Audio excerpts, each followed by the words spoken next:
அல்லாஹ்வின் தூதர் ஸல்லல்லாஹு அலைஹி வஸல்லம் அவர்கள் மனிதனுடைய பலதரப்பட்ட நிலைகளை பற்றி விவரித்திருக்கிறார்கள்.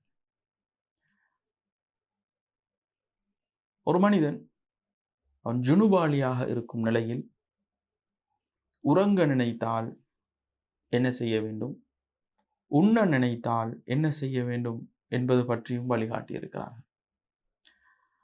ஆயிஷா ரலியல்லாஹு அன்ஹா அவர்கள் அறிவிக்கின்றார்கள், அல்லாஹ்வின் தூதர் ஸல்லல்லாஹு அலைஹி வஸல்லம் அவர்கள் உறங்குவதற்கு நினைத்தால் அவர் ஜுனுபாலியாக குளிப்பு கடமையான நிலைமையில் அவர் வுலு செய்து கொண்டு வந்து உறங்குவார்.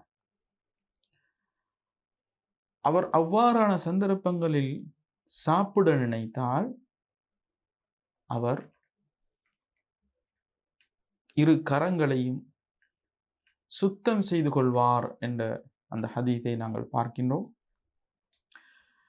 நசாயி கிரந்தத்தில் 256வது ஹதீஸா, மேலும் அஹ்மத் கிரந்தத்தில் 24353வது செய்தியாகவும் நாங்கள் பார்க்கின்றோம்.